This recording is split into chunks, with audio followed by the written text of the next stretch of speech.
चल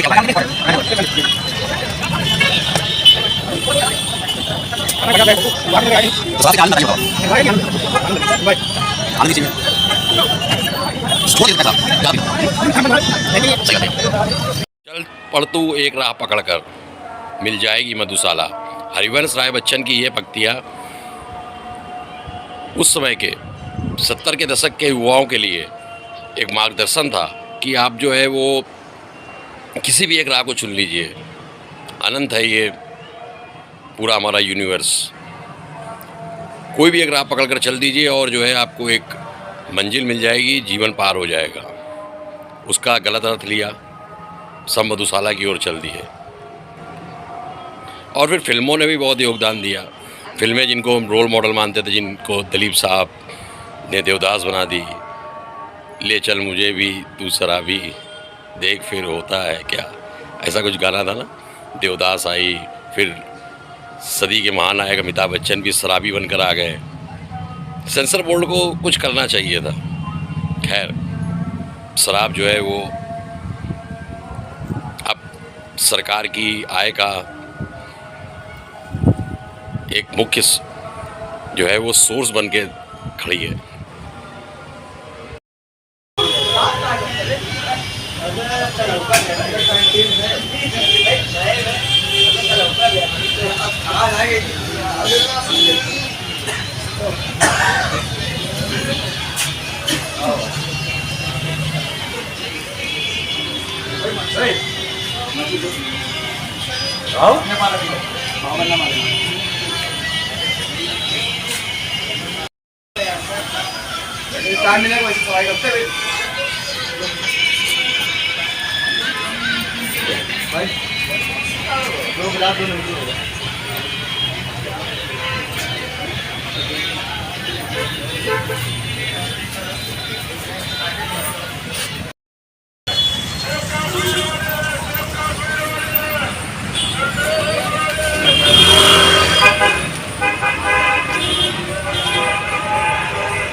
इसको तो बढ़ाना चाहिए, कितनी अच्छी चीज़ है। महंगी भी तो है। महंगी का बहुत सस्ती है। क्यों? इसलिए सस्ती है। घी क्या हिसाब है? देसी घी।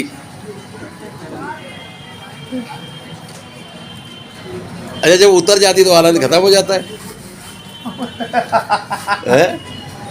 परमानेंट नहीं हो सकता, परमानेंट आनंद बना रहे। अभी पी लो। घी भी खाते हैं, घी भी 4 चम्मच खाते हैं दाल में, बढ़िया। नहीं, मतलब परमानेंट। कुछ बताओ कब कर लेगा। वीडियो बना भेजो डालना नहीं बड़े भाई है। छोड़ने के क्या उपाय है? चावल कितने की क्वार्ट है? मैं चावल 140।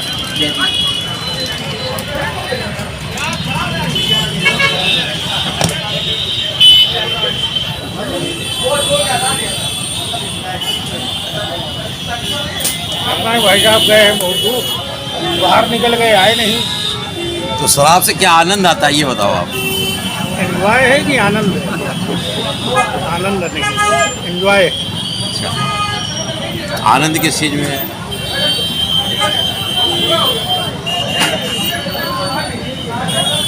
छोड़ कैसे सकता है शराब? ज्यादा पीना मन बना लो, नहीं पीनी है। सही बात बताइए आप। भारत आज़ाद हुआ, अंग्रेज़ जो थे वो चीज़ों को सख्ती से रखते थे, नियम कानून से रखते थे। आज़ाद हो गया तो सब आज़ाद हो गए। लोगों ने सोचा आप खूब पियो, सरकार ने भी बढ़ावा दिया क्योंकि सरकार को भी आज़ाद हो गया भारत, लेकिन कुछ आय का साधन समझ में नहीं आया। उसने खूब धड़ल्ले से शराब बिकवाना शुरू कर दिया, जो आज भी कुछ प्रदेशों में शराबबंदी हो गई है, लेकिन इससे कोई फ़र्क नहीं पड़ता क्योंकि तस्करी होती है। और जिन प्रदेशों में शराबबंदी है उन प्रदेशों में कुछ ऐसे डेटा है कि सबसे ज़्यादा शराब पी जाती है। आप विश्वास नहीं करेंगे, 3 लाख करोड़ रुपए की सालाना आय सरकार को शराबी लोग देते हैं, शराब पी पी कर देते हैं। तभी इस वीडियो में शराब के रहस्य के साथ में जो आपको बताऊंगा, ही साथ में ये बताऊंगा कि शराबी अर्थव्यवस्था में कितना बड़ा योगदान देते हैं और कितने बेवकूफ़ बनते हैं। क्योंकि सरकार का वो 3 लाख करोड़ रुपए लाव लश्कर सरकारी सुख सुविधाओं में खर्च होता है। कोई नेता दिखता है आपको पैदल चलते हुए? सब ठाट बाट की ज़िंदगियाँ जीते हैं और गरीब मरता है शराब में ज़बरदस्त टैक्स देकर। 83%, 70%, 80% इस तरह के टैक्स हैं। भारत आज़ाद हुआ तो उसके बाद कुछ ऐसी रणनीति बनानी चाहिए थी कि शराब जो है उसको एक प्रतिबंधित अर्थव्यवस्था का पार्ट बनाते, कुछ अच्छी दवा के रूप में उसकी बिक्री करते, पर उन्होंने तो आय का साधन बना लिया। अभी भी कुछ कुछ स्टेट्स में बंदी है, बाकी तो खुला है, और जिनमें बंदी है उनमें तस्करी चल रही। अभी भी सुधार हो सकता है, लेकिन पूरे भारतवर्ष में इसको बंद करना पड़ेगा। लेकिन इतनी बड़ी शक्ति शायद भविष्य में किसी नेता के अंदर अगर होगी तो देखा जाएगा, अभी तो नहीं दिखती। और बिके, लेकिन ये एक दवा के रूप में मिले, डॉक्टर की प्रिस्क्रिप्शन से ये बिके, ऐसा भविष्य में एक कठोर निर्णय होगा। क्योंकि सरकार की आय का 1 रुपये में 25 पैसा शराब पर ही डिपेंड है। झूमती सरकारें आज़ादी के बाद से। तो अंग्रेज इतना नहीं पिलाते थे, सख्ती रखते थे, डंडे तोड़ देते थे, क्योंकि उनको अपनी फैक्ट्री और मिलों में काम कराना होता था। अगर वो नशे में लुका देते तब तो फिर फैक्ट्रियाँ ना चलती अंग्रेज़ों की भारत में। तो भविष्य में हो सकता है ऐसा कोई नेता आए, हमें आशावादी होना चाहिए भविष्य के लिए। और जो शराब का पौराणिक इतिहास है, ये विष्णु पुराण में उल्लेखित है। जब समुद्र मंथन हुआ तो धन्वंतरी अमृत का कलश लेकर आए। धन्वंतरी जब अमृत का कलश लेके आए, आपने धनतेरस की जो कथा सुनाई थी तो आपने सुना था, साथ में जब अमृत का कलश था उसको लेके देवताओं और असुरों में छीना झपटी मच गई। अब छीना झपटी मच गई तो श्री विष्णु नारायण उन्होंने एक चाल चली, मोहिनी का रूप लिया, और फिर एक वारुणी उत्पन्न हुई, जिनको कुछ वरुण की पत्नी भी कहते हैं या जल देवी भी कहते हैं। वारुणी उत्पन्न हुई तो उस वारुणी देवताओं को छल से मोहिनी रूप में अमृत पिलाया गया और राक्षसों को शराब पिला दी गई। फिर कुछ विशेषज्ञ ये भी कहते हैं कि महाभारत में द्वापर युग में भी इसका वर्णन है। कुछ विशेषज्ञ हैं वो ये बताते हैं। अब इसकी विशेषज्ञों को कि द्वापर युग में कुछ उल्लेख आता है कि बलराम को लेकर भी आता है कि उन्होंने वो बहुत ही सुंदरता से भरी हुई शहद और ड्राई फ्रूट से बनी हुई शराब का सेवन किया। ऐसा कुछ विशेषज्ञों का एक श्लोक भी है, विशेषज्ञों ने खोज निकाला है महाभारत काल का, जिसमें कहा गया है कि श्री कृष्ण और अर्जुन चंदन का लेप लगाए हुए, खूब अच्छे अच्छे आभूषण पहने हुए, सुंदर वस्त्र पहने हुए, अच्छी अच्छी पोशाकों में शहद से बनी हुई शराब का सेवन कर रहे हैं। अब ये एक विवादित श्लोक है, अभी इसके बारे में क्या है ये कुछ, अब ना उस समय श्री राम के समय या श्री कृष्ण के समय हम थे, ना लिखने वाले थे, ना विशेषज्ञ थे। अब इसके बाद अगला जो है वो उल्लेख आता है 13,000 साल पहले का, जो भारत का नहीं है। क्योंकि शराब तो बनाई जाने लगी थी पौराणिक काल से ही, क्योंकि एक दवा के रूप में चरक संहिता में भी इसका वर्णन है, एक दवा के रूप में। दवा जब आपको जैसे कि बहुत कष्ट हो रहा हो तो एक दवा के रूप में इसका उपयोग था। फिर अब इसका यूरोपीय हिस्ट्री में, यूरोपीय इतिहास में भी इसका वर्णन अच्छा है। यूरोपीय इतिहास में कहते हैं कि 13,000 साल पहले इसकी जो खोज है, वो उसका जो लिंक है वो ग्रीस की सभ्यता, आर्मेनिया, ईरान, यहाँ से जुड़ी है। यहाँ पर जो आधुनिक इतिहासकार हैं वो मानते हैं, जो मॉडर्न फिलोसफर हैं वो मानते हैं कि इसकी खोज जो है ईरान, आर्मेनिया और ग्रीस से हुई है। एक ग्रीक देवी भी हुई और एक ग्रीक देवता भी हुए डायनासोस नाम से। उनको वो शराब के देवता थे यूरोप में, क्योंकि डेफिनेटली वहाँ पर काफ़ी ज़्यादा ठंड पड़ती थी, तो जनता को बचाने के लिए उनको इसका उपयोग करना पड़ता था और एक संतुलित रूप में करना पड़ता था। फिर जो है ये एक दवा के रूप में वहाँ पर औषधि के रूप में यूज़ की जाती थी। अभी भी मैंने देखा है जो अंग्रेज़ हैं, जो यूरोपी हैं, वो उसको बहुत संतुलित मात्रा में लेते हैं, जैसे चाय की तरह। और चाय की मात्रा में ही इसको उपयोग करते हैं। लेकिन भारत की कहानी अलग है। यहाँ पर उपाय करने की ज़रूरत पड़ गई है, इतना इसका दुरुपयोग हो रहा है। और इसका दुरुपयोग को रोकने के लिए सरकार को तो, क्योंकि हर चीज़ के पीछे मतलब अगर कुछ अनियंत्रित है तो सरकार की ही के कारण है। वरना लगा दे मिलिट्री पुलिस, कितनी बोतलें बिकती हैं गुड़गांव में। देखिए गुड़गांव में कारों की लाइन लगी रहती है। तो इसका इतिहास आपने समझा, इसके सरकार को इससे आए आपने समझी। अब आते हैं उपाय। अपने प्रियजन को शराब छुड़वाने का ये एक बहुत अचूक उपाय है, इसको आप लोग नोट कर लीजिए। और स्क्रीन में एक मंत्र लिख रहा हूँ, उस मंत्र को भी अपने पेपर में पेन से लिख लीजिए।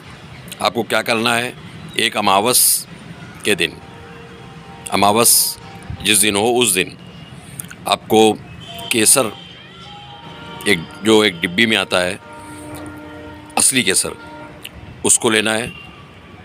एक घी का दिया लेना है और एक 9 मुखी रुद्राक्ष लेना है और एक 5 रत्ती का माणिक्य लेना है।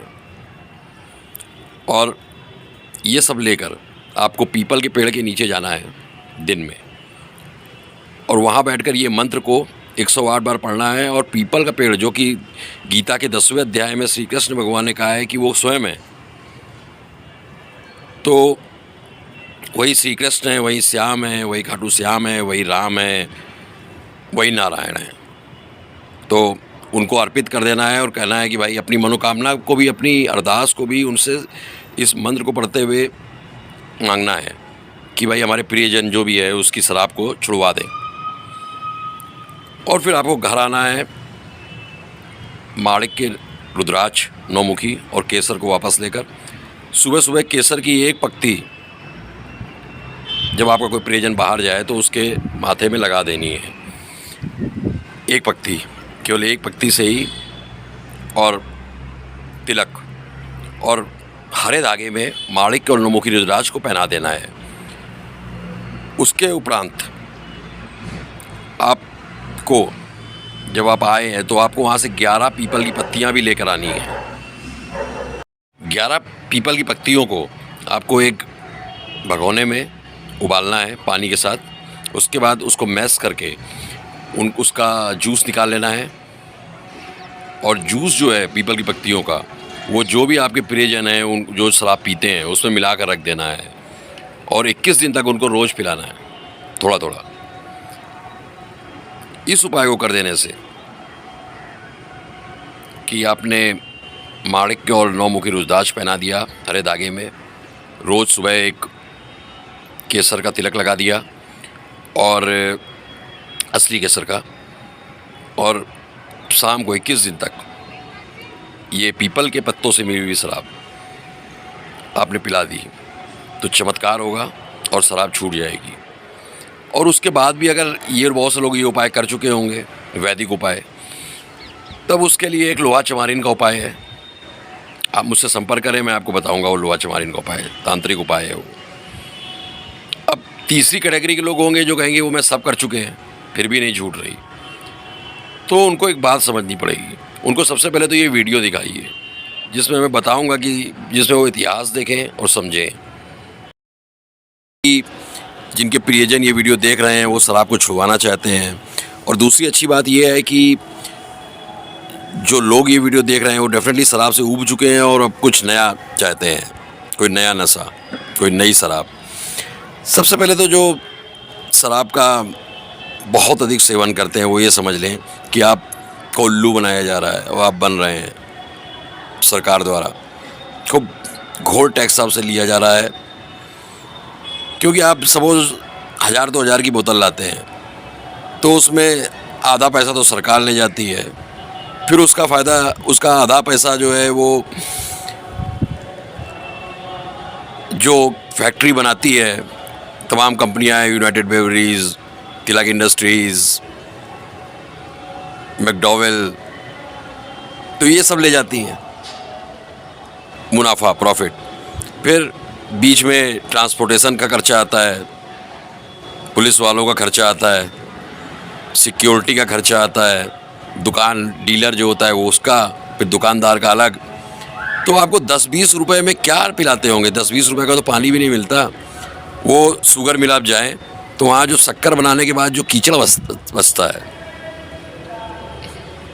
उसी में कुछ एंडोफर्मीन जो दिमाग का बदलने वाला, दिमाग का एक रसायन मिला दिया जाता है गुप्त रूप से और पिलाई जाती है। वो आपको 50 पैसे 1 रुपए की टैबलेट भी उस केमिकल की डॉक्टर बता देगा, वो आपको पिला दिया जाता है 2-3 हज़ार रुपए की बोतल में।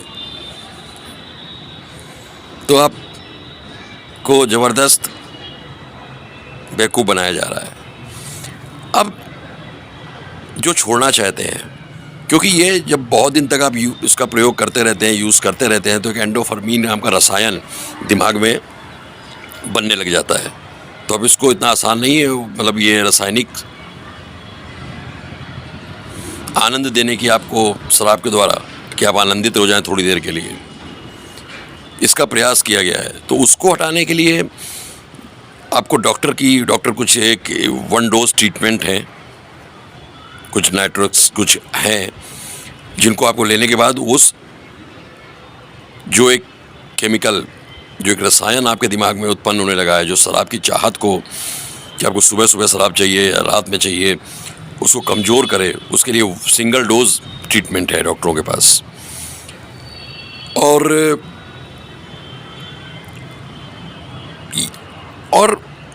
फिर आपको मतलब कहीं ना कहीं जो परिस्थितियां हैं वो समझ में नहीं आ रही हैं। आप जो शराब ज़्यादा पी रहे हैं वो कहीं ना कहीं तनावग्रस्त हैं। तनावग्रस्त क्यों हैं? क्योंकि उनको कहीं ना कहीं वो परिस्थितियों से समझौता कर रहे हैं। तो उनको ये समझना चाहिए कि क्या परिस्थितियां हैं। सब तो रघुवीर करते हैं, आप भजन कीजिए। शराब पीकर परिवार चलाने से अच्छा तो यही है कि आपको पी कर नौकरी करनी पड़े। भाई तुलसीदास ने भी कहा है कि चिंता क्यों करनी, और प्रारब्ध जब पहले ही से लिखा है तो आपके पी के काम करने या पी के नौकरी करने या पी के व्यापार करने से परिवार नहीं चल रहा है। सब अपना अपना लिखा के आए हैं। तो जो परिस्थितियां हैं उनको बदल डालिए। साल बदल गया और हर 5 साल में सरकार बदल जाती है। आप अपनी शराब बदल डालिए। कोई आध्यात्मिक शराब ले लीजिए, कोई नई शराब जो कि चीनी मिल के कीचड़ से बनी हुई, जिसको कि सीरा कहते हैं, वो ना हो। सबसे बढ़िया तो आध्यात्मिक शराब है। और उसमें डूब जाइए और परिस्थितियाँ बदल डालिए। बच्चे बीवी सब पल जाएंगे, प्रारब्ध पहले से लिखा है आपके पी के। और फिर कुछ लोग जो बहुत ज़्यादा शराब पीते हैं वो अहंकारी भी होते हैं, वो कंप्रोमाइज़ नहीं करना चाहते,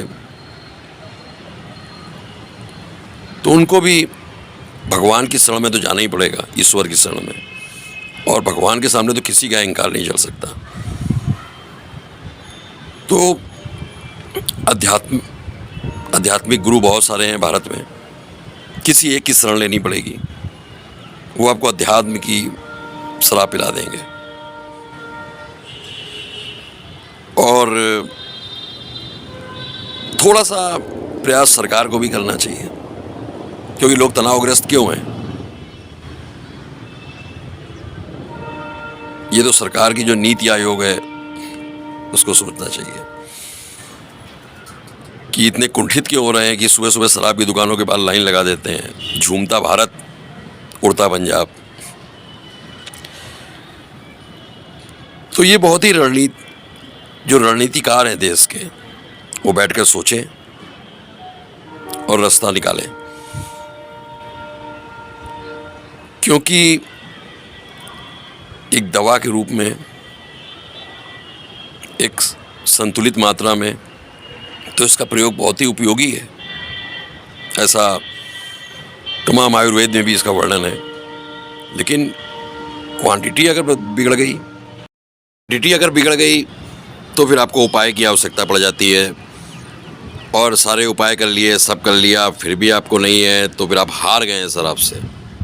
तो फिर हारे का सहारा बाबा श्याम हमारा, बाबा खाटू श्याम की शरण में आ जाइए, भैरव बाबा के मंदिर में शराब दे आइए, सब ठीक हो जाएगा।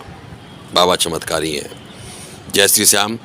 उपायों कीजिए, और कोई समस्या आए तो काफ़ी वाद विवाद, आपके प्रश्नों के उत्तर कि क्यों नहीं छोड़ पा रहे हैं, क्या बात है, परिवर्तन लाना है। परिवर्तन थोड़ा सा मुश्किल ही होता है, तो परिवर्तन लाना है, परिस्थितियों को बदल डालिए।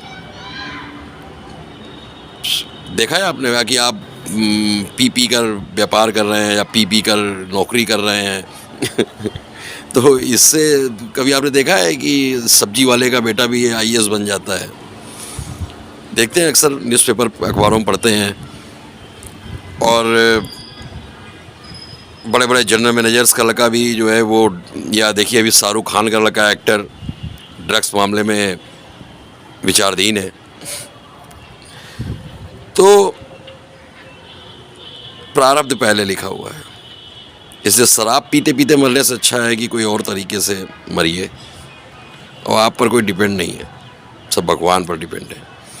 ये आपकी बस शराब के नशे में सोची गई एक परिकल्पना है, क्योंकि आप हैं तब भी दुनिया है, आप नहीं रहेंगे तब भी दुनिया है, और आपसे पहले भी दुनिया थी, आपके बाद भी दुनिया चलेगी। तो अपने अहंकार, शराबी जो व्यक्ति है वो अहंकारी बहुत होता और सच्चा होता है। तो उसको एकांत में बैठकर आत्मचिंतन की आवश्यकता है। भारत में बहुत सारे गुरु हैं, उनकी मदद ले, वो दीक्षा देंगे, वो शिक्षा देंगे। और मेरे हिसाब से सबसे अच्छी अध्यात्म की शराब है या कर्म की शराब है।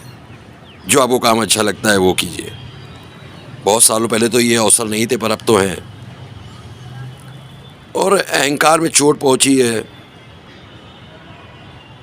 तो काहे का अहंकार, किस चीज़ का अहंकार? सब ईश्वर का है।